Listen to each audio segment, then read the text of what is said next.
Hey guys, happy Testimonial Tuesday. Might lose you on Facebook because I'm on my computer and my router in my home is bad. So the internet keeps going in and out. So hopefully I don't lose you guys on Facebook. Welcome. Non-toxic living with Jessica. We are going to talk about this little guy right here. Mascara, not in particular this one, but we're just going to talk about mascara today, and I got a little tip for you too. Remind me, don't forget that tip at the end. So I've done a mascara, I guess live before, and I have some notes, so I didn't have to go digging up too much information. But what prompted me to come to you today with mascara is other holistic groups that I follow. Someone had a question about the ingredients in one of the mascaras that she is using. She didn't put the brand name, so I don't know what it is. But looking at most of the ingredients, you know, I responded with what I know, which is I love helping other people. If I can help them shop and buy safer stuff, that's what I'm going to do, right? We help each other grow, help each other live healthier and all that stuff, and avoid those toxins. Because we have to be our own advocate for our own health and our own family's health, right? So she kind of like, you know, gave me the idea of talking about this at my lunch and learn, because there are a lot of women out there who buy makeup. And makeup has been around for decades, going like way back, say before 1938, which is when the first and only like personal care regulation was created back in 1938. So I'm sorry if Facebook connects, I lose connection, which I might, so I'm sorry. Hopefully it will come back on. 1938 was like was the first and official time that they had any type of regulation in personal care products, and make that include your makeup, right? So that back then it was just more about looking beautiful, like pretty. If you can ever recall seeing pictures of women all dressed up in big dresses, and even dressing up to go like to flights on the plane, they used to do that. And the nice hair and all that, like the hairspray and the big hair and everything like that. So tons of makeup, you know, if you can think of like Marilyn Monroe, and then you got I Love Lucy, like even before that. You know, the makeup was a big thing for women, and it is still part of a lot of, you know, lives for women. It's just a thing. A lot of people like to put on a bunch of makeup, and not like they won't leave the house without the makeup. But there is one fact: makeup is a tough one to buy toxin free.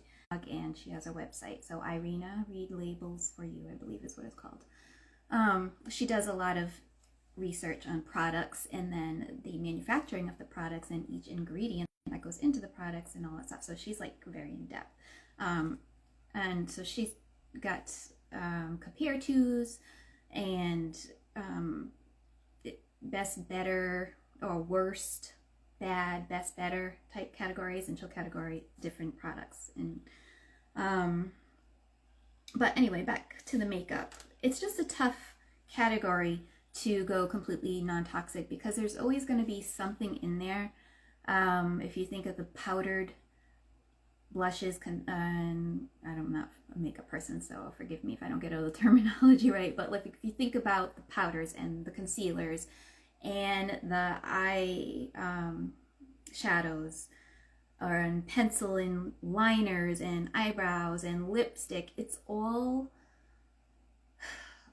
the powdered substance is usually like a iron oxide, is that called? And there's usually titanium dioxide in there. And there's like pigmented colors, so you've got the dyes in there. It's just a tough category to go all non-toxic. Pure Haven does not have a big makeup line, and that is why. It's very hard to do. So comparing, say, our mascara to Crunchy's mascara, or the one that I had seen this woman post and asking about the ingredients in there, there was a lot of great ingredients like plant ingredients and beeswax. But the first ingredient was water. And with water can get tricky, especially you guys are probably going to hear a lot about PFAS. They're forever chemicals, so once you use them, they just stay in your body or in the environment forever. They just don't go away. So PFAS, if you've heard of the train wreck and it going and leaching into the water and now into the soil and in the air, it's just going to be everywhere, and then people are breathing it in. So those PFAS would, have contaminated everything. So sorry, I'm getting a message. Okay. It's hard to say whether their water is as, purified from the process of from when it comes in, mixing in with the other ingredients to its final preservation and then being, packaged and set out. So water is a very difficult one. So from before it gets into your product, you have to make sure it is clean and purified. So Pure Haven is absolutely on top of that. Like, that is their first step, is the water purifying system. They do that right when it comes in. So actually their water is the cleanest water ever you could.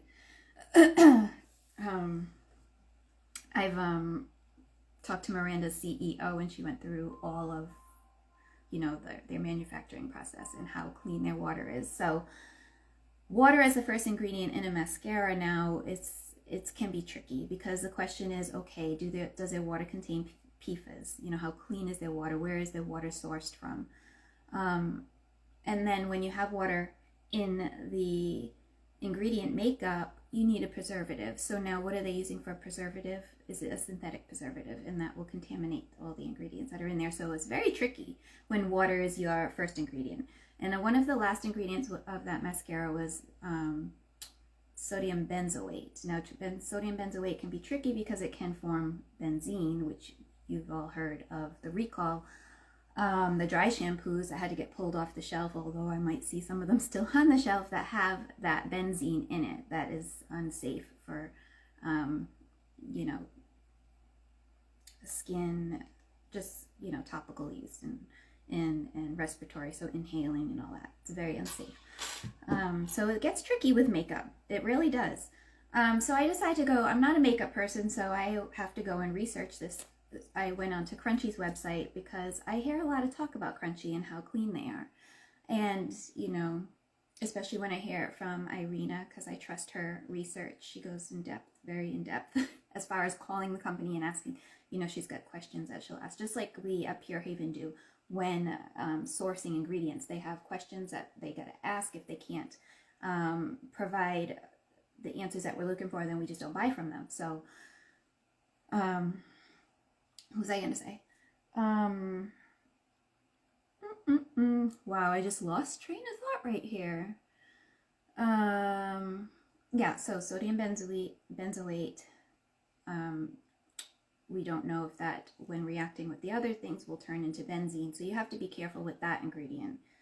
And then the iron oxide that was in there. Now, our company uses non-nanoparticle, and we do mark it. So we put an asterisk next to the ingredient, and then below it says non-nanoparticle. That is the only safe. Actually, if I could take it. If you go onto our website, if you go into my link tree, so if you're on Instagram and you go into my link tree and you go into the website or the catalog, one of them will list, or maybe both of them do, it'll list the ingredients. Or if you just go on purehaven.com/Jessica Alves, ALVES, go under the makeup category and go under each product that we have on our website. Does list all our ingredients right on the product that you click. It'll list them right on the side. So if you notice, it has the iron oxides and then it has non-nanoparticles. So we make sure to list that, because for those of us who are kind of ingredient detectives or have an allergic reaction to those iron oxides, you'll know that it's non-nanoparticles, so they'll know what to look for. You know what I mean? The low tox living people, or the you know, healthy living, conscious to what you're putting on your body, you know, ingredient detectives, basically. So that's what I like about this one right here. That's the only ingredient in ours that is, you know, not plant derived, but it is a mineral, so that but it is a safe one, right? I don't think I have hers. I don't know that I have hers pulled up. No, I just pulled up Crunchy. So when I went on Crunchy's website, I was curious to what their mascara ingredients were. And I was kind of surprised that they don't list their ingredients for each product. I thought they were a transparent company. So what they do though, is at the very bottom of their website, they have an ingredient glossary in alphabetical order. There's a bunch of ingredients listed in there. There are some toxic ingredients in there. And you have to like click on the ingredient, click on the plus sign, and it will say like what products that ingredient is in. So I was trying to find stuff on mascara. It's just too time consuming and I couldn't really find anything. It's just not convenient. So I guess unless you actually see the Crunchy product, you're not going to know what's in it. So I don't know what's in the Crunchy mascara. If anybody does know, I know Arena reads labels. She knows. But so as far as a safer mascara, I mean, check out Crunchy. As a safest one, the black mascara is Pure Haven. And that's actually what I have on right now. I love how it works. So, okay, I'm going to give you my little tip.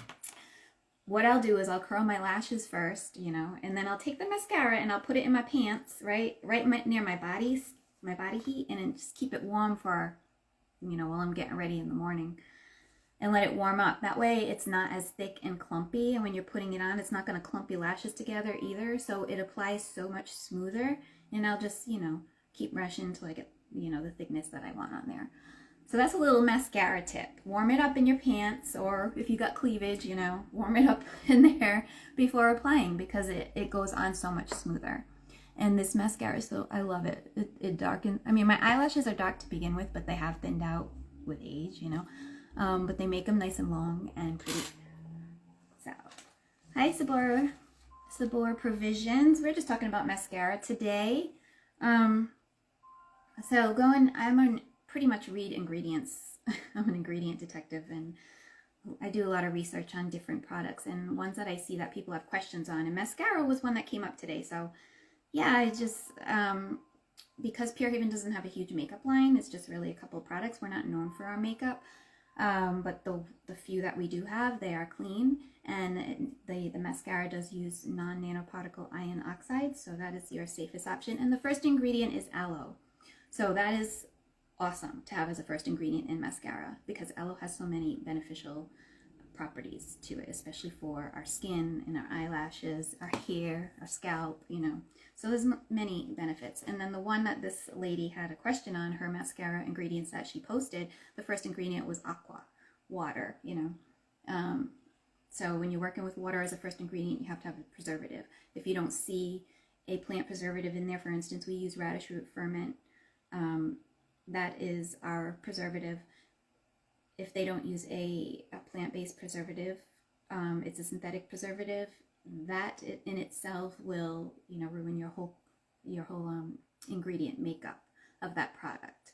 So when we were talking about Crunchy, I don't know what the ingredients are in the Crunchy mascara because it doesn't list it. They don't list the ingredients per product. All they do is list a glossary at the end of the website of all the ingredients they use in all their products. So it's kind of difficult, but I've been told that they are a great line of makeup. If you're looking for a safer makeup line, Crunchy is good. There may be others out there too. I don't know. I'm not a big makeup person. I'm very like minimalist, just lip gloss and mascara, really. That's it. If I wear any, because I work from home, so I don't know. So I'm gonna, because I researched the our mascara and the ingredients in it, some of the beneficial properties.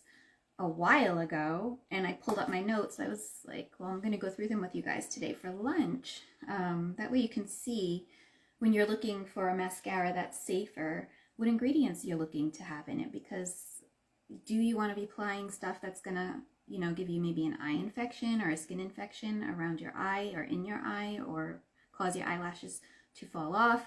Because there are things like that, trust me. I've read them, and there's lawsuits out there of shampoos and you know, hairlines that cause your hair to fall out. So yeah, you gotta be, you know, careful and mindful of these things that you're putting on and in your body. All right, so I just gave you guys a tip. When applying mascara in the morning, before you apply it, put it in your, you know, right in your pants, like right inside, bloop, right there. So your body heat warms up the mascara, or stick it in between your cleavage, whatever you want to do. Your body heat will warm up the mascara and make for an easy application. It goes on nice and smooth, and your eyelashes won't clump together, and there won't be any clumps coming out of there. So that's an awesome tip. I learned it from Jessie Lee. She's a makeup person, definitely. So, and also twisting the wand as you pull it out too is supposed to kind of like even out the spread of it on the wand. So the organic aloe is what we use as our first ingredient in our mascara, and that helps to nourish and promote growth. Our next ingredient is vegetable glycerin, which allows for the smoothness, texture to go on easily. And it's non-GMO vegetable glycerin, in case you were wondering. We have no water in our mascara, but we do have organic rose flower water. That has anti-inflammatory properties. It helps hydrate, refresh, soothe, and cleanse. These so far are awesome ingredients for makeup, okay? Glyceryl stearate, it keeps it from clumping. And also the body heat will help break up those clumps. Radish root ferment filtrate, which I just talked about, is our preservative, and you'll find that throughout like our skincare line and even our cleaning products. If they have water in it, they're going to have the radish root ferment filtrate in there. That's our preservative. That's our acting preservative, and it also has other beneficial properties too. It's natural, antimicrobial preservative, anti-inflammatory, antibacterial, antifungal, right? The mascara, it also has organic beeswax, and that helps shape and condition your eyelashes. We all want the shape to hold, and we want that condition because we want our eyelashes to stay healthy, right? So organic beeswax is in there. The cetyl alcohol in there stabilizes the ingredients, okay? And the hydroxyethylcellulose is the thickener, derived from cellulose found in plants. Organic carnauba wax, that's a thickener also, and it provides silky lashes, oil extracted and derived from the carnauba. It's oil that's extracted and derived from carnauba palm leaves. And the stearic acid is the other acid. So, no, we don't have another acid. So cetyl alcohol and the stearic acid, they kind of, one stabilizes and one is an emulsifier, and also a lubricant and a softener to your eyelashes. And then the last one, for the pigment, to hold the pigment, is the iron oxides. Now remember, the iron oxides can be in makeup across the board, any like natural makeup line, but make sure it is non-nanoparticle. That is the safest iron oxides. Our line, we put an asterisk next to it and state that it's non-nanoparticle. Some don't, so you have to question, is that safe? Okay, so that's it for the mascara. And also organic rose flower water, if you buy that by itself, that's a great makeup remover. So that's a good tip for you guys today. Again, warm up the mascara with body heat before applying. It goes on much smoother, no clumps, and just makes for an easy application. Spread it easier. Also, watch out for those preservatives. You know, we use radish root ferment filtrate. If you have phenyloxyethanol in there, or the methyl long words, it starts with methyl and I can't pronounce it. Those are preservatives. They're toxic preservatives with so many adverse side effects. Those are the things that will cause your skin irritations, or eye irritations, eye problems. So look out for those, ladies. Enjoy Testimonial Tuesday. I did put a nice testimonial up there about, again, eczema. It's such a big thing. A lot of people have eczema, so When it gets really bad, though, do go to an allergist and find out what the root cause of it, because something is causing that reaction. Your body does not like something. And my daughter, it's a certain chemical. We're yet to find out what that is, but very soon we will know. We eat some of the pollens outside she's allergic to too, but to keep hers under control, we use the Dream Cream and some Pure Haven soaps and lotions. So nothing with any fragrance or synthetic chemicals in it. And that's it. I'm going to get back to lunch and enjoy my lunch. And I hope you guys enjoyed this Lunch and Learn today. Thank you for joining Jessica, Non-Toxic Living. And I will see you tomorrow for Lunch and Learn. Have a great day, everybody. Love you all. Mwah. Love you guys.